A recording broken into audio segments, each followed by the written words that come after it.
it down. Talking about Joe Colombo and his guys. Well, no, that was over. No, we already settled that. Oh. I'm talking about when we were shooting. Why'd they want to shut it down? Well, the studio didn't like where it was going. They thought Michael could never become Michael that who they saw, like we just said. But then when they started seeing it happen, then they realized, we have something here. Yeah, and the guy's a genius, Coppola. So, with that said, here we are with all these awards, and I really wanted to go to the award show. I had my tuxedo, I had everything. I was in Vegas. I came up to L.A., and my good friend Mr. Brando. I always got in touch with him. Why not? He's the best.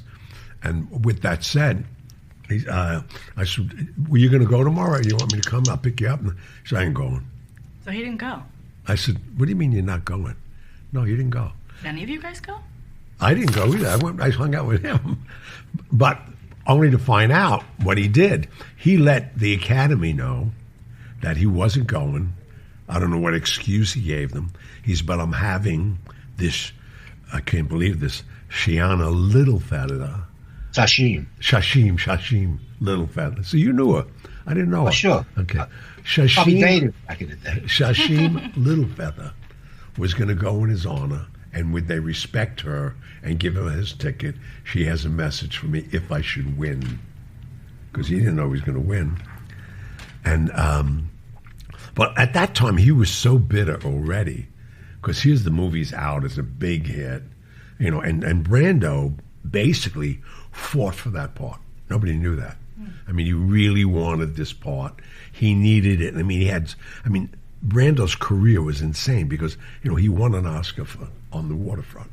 Right. He was nominated for, Streetcar Named Desire, didn't win. He had Viva Zapata, didn't win. Then he wins for On the Waterfront. And after that, he's done so many expensive flops. His career was over. I mean, it was crazy. And, he was still a young man. And we're talking about these things were, Viva Zapata was like 1952. Now here you're talking about 20 years later. And the only reason he got the part, Francis convinced him to do a screen test as Don Corleone. Right. And even though the studio loved the screen test, they only would pay him $250,000, which was crazy for an Academy Award actor for the amount of time on the set and everything. They said, if he does it for $250,000, we'll do it. And he did it. But the other part that most laymen don't know, in his contract, he was capped out as $1 million with, your residuals and everything else. Once he got that, he got nothing, which really pissed him off, which most people don't know. That's why when we did Godfather 2, which was 3 or 4 years later, they wanted him for that closing scene that we all came back for, even myself. And they gave me for that one day what I got for the whole movie. Wow. First movie. Yeah, and the first movie. And then Marlon Brando, he wanted $1 million to show up, just to stick it to them. They made so much money, it was ridiculous. Oh, and they wouldn't give it to him. They didn't? No, they didn't give it to him. He wasn't there. And Jimmy Caan did Brando impersonations, his voice, everything. So he went into the hallway when Papa was supposed to come in and blow the candles on the cake, and Brando wasn't there. That was so crazy to see, because we all go get him, and Michael's left at the table by himself, which is a great closing scene, but for two. But anyway, Brando came up with this idea and said, "No, I'm not going to go." And so and for me to hang out with Brando, go to the Academy Awards, I was never with one in one. I wasn't nominated, so we drank. Where did you go? There was a bar that he loved, and that's where we went. I mean, it was it was there, and that's where we went, and it was right down the hill from his house.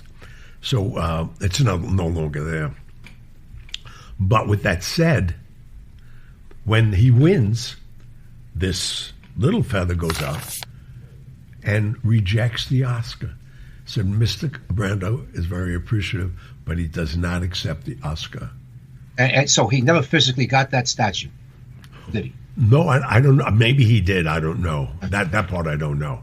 But then she gave the speech where he's really denounces the way they treat the American Indian in this country and how they project them even in film. And it was a whole thing like this.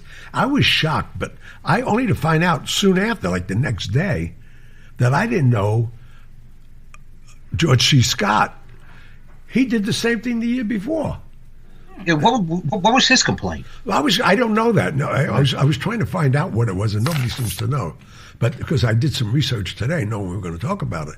But George C. Scott won the Oscar for Patton, which was one of his biggest claims to fame as an actor, and he turned it down, which was so amazing to me, because my relationship with Brando right up till he died was one fascination after the next, because right after in '89 we did a movie which was a spoof on The Godfather called The Freshman with Matthew Broderick and Bruno Kirby, who was in Godfather 2, and that kid passed on since then too. I can't believe these people. A young kid, young actor. He was a young guy. Yeah.